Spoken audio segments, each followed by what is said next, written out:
Hello Divi fans. In this very short video, I'm going to show you how to view comments on any WordPress page or post. So here I have a post and I'm going to use the Divi builder. Once it's done downloading, all I'm going to do is have the plugins from Userway and Live Chat. I have videos on those two plugins as well. Use existing content, say post on YouTube engagement. Okay, I'm going to add another row. And all I'm going to do is add a comments module. Update.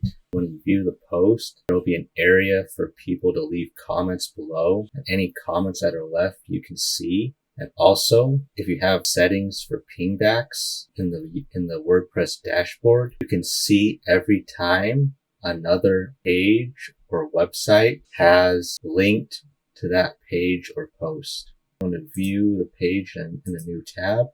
This was a nice photo that I created using Photoshop.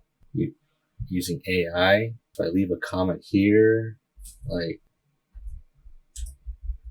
nice blog post, very informative, and submit comment.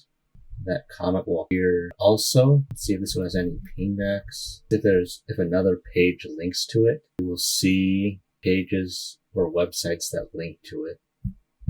These are all the posts, pages, or websites that have linked to this page or post. This setting you have to set up in the dashboard. I highly recommend it. Okay, so that is the end of the video. Remember to like the video, leave a comment below the video, and subscribe to the channel.